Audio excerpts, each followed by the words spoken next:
Hi, I'm Margaret Lewin, and I'm the owner of Miss Marker's Quilts, a long-arm quilting service in New York. And what I'm going to show you today is how to bind a quilt. What I've done is I've gotten a yard of a beautiful batik fabric. The quilt that I'm going to bind this with is all of all different batiks. So start with a yard of fabric, and I want you to press it really well. Make sure that it's all the creases are out of it. Then once you've got it good and pressed, I want you to lay it down on your cutting board. Alright, so now that I've got my material all pressed, I'm going to match up my selvage ends together. And sometimes you gotta mess with the fabric a little bit just to get it even. I'm doing that. Lining up my selvage as best I can and making certain that my piece of fabric is really nice and smooth. So once I've done that, what I see is that my edges just don't match up. So I need to get a straight edge to cut from for my 2.5 inch strips. So I'm going to fold it over in quarters. And then I'm going to use my cutting mat as a ruler to line it up. I'll line it up from this end for you. And I'm lining it right up on this yellow line right here. You can see I'm just not even here, so I need to scooch it up a little bit, straighten it out. Okay, so now what the next step is, I need to get this line to be a straight line to start my 2.5 inch strips. I'm going to take my Creative Grids ruler. This time I'm using my 18.5 inch one, and I'm going to line it up over here. I'm using the lines on my cutting mat to get a straight line.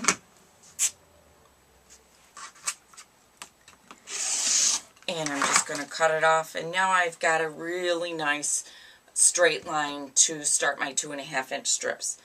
Now if I was making a quilt that had scallops on the side of it or had rounded corners, I would have to absolutely cut my fabric on the bias. But because the quilt that I'm binding is just a straight quilt, I don't need to cut bias strips. I can just cut straight ones. So I'm going to need a total of 8 of these. I'll get these cut, and the next stage we're going to do is connect all the pieces. So I'll be back in just a minute.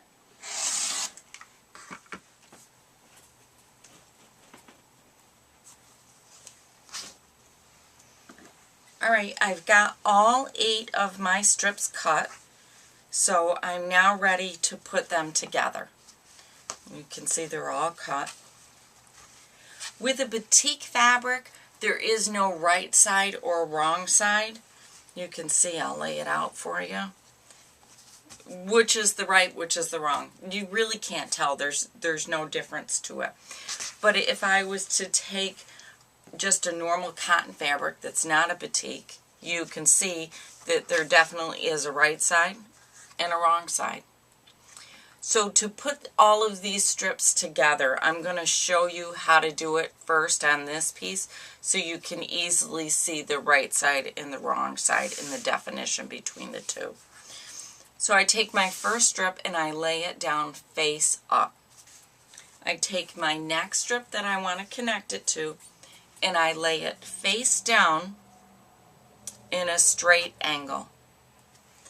Once I do that, I take my Creative Grids ruler, and I need to draw a diagonal line from this corner to this corner. So I'm going to take my Creative Grids, I'm going to line it up, and just take a plain pencil, and I'm just going to draw a line from one end to the other.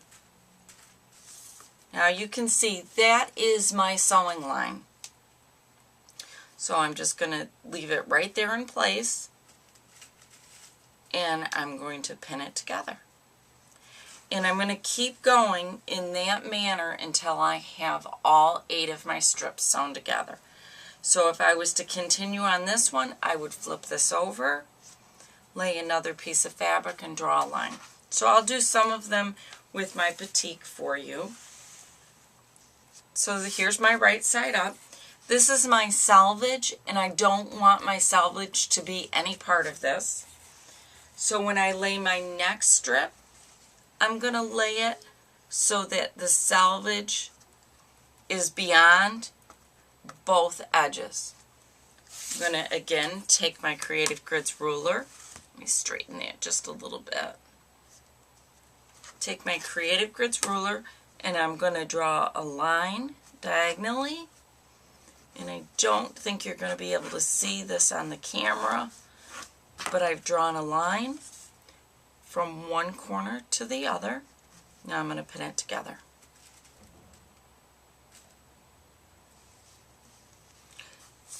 And I will continue. I'm going to flip my material.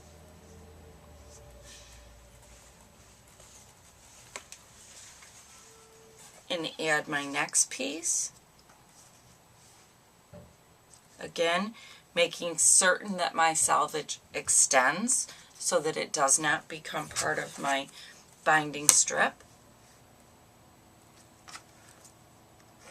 Draw a line,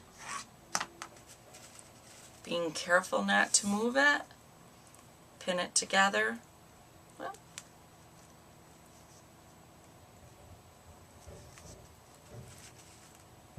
That line is my sewing line. And then I'll continue and do the next one. So I'll be back once I get all 8 of these done, and we'll go over the sewing machine and I'll show you how we sew them together. Alright, so I am over at my sewing machine, and I'm going to grab my very first piece. You have to put this in front of you for a second. And I'm not certain if you can see it or not, but I have a sewing line that goes right down.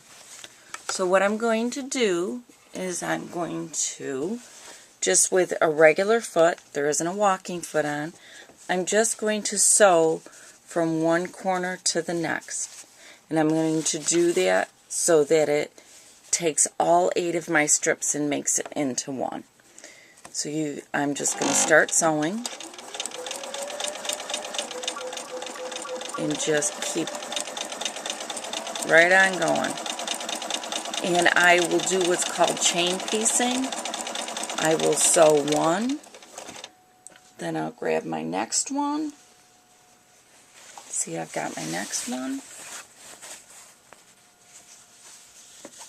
And I'll just keep right on going and sew all 8 of them together. You need to make sure that's flat. And here we go on the next. So once I get all 8 of these together, I will be back to show you how I trim them and then how I press them. Be right back. Alright, so I've gotten all of my pieces sewn together, and I think you can see they're all sewn. What I'm going to do is just clip them apart first.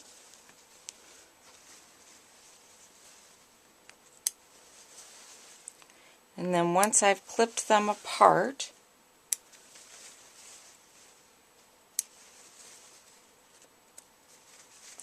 I'm going to trim them up.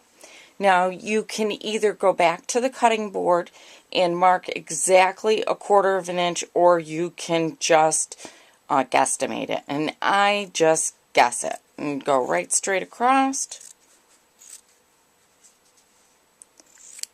and just clip it. Go on to my next.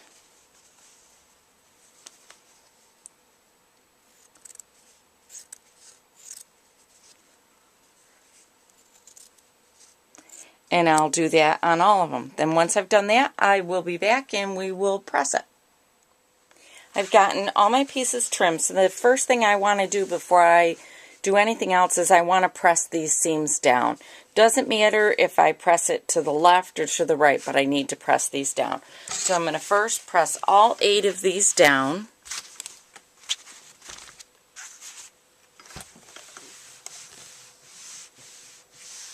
Get them nice and flat.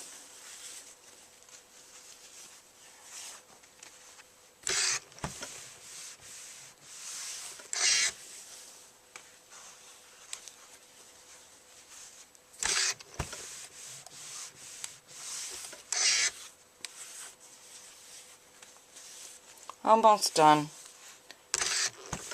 It's important that you do this first, because if you don't, what ends up happening when you're pressing your bias or your binding strips in half to get ready to put them on is it's a mess to work with.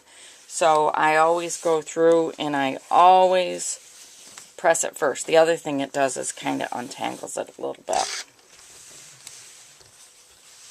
Alright, so those are all done. So now I'm going to just pull this all back and start at the very beginning. And what I'm going to do is just take my fabric and I'm going to fold it in half and I'm going to press this down. And I'm going to do this on the entire length of the fabric. Once I've done that, then my binding is ready to be attached to my fabric. So I'm going to just do a couple more, just a little bit further down for you. If you have a problem getting it to lie flat, don't hesitate to take some type of pressing stuff. I like the Best Press the best, and squirt it on it and then go over and iron it again, because you want this piece really pretty flat.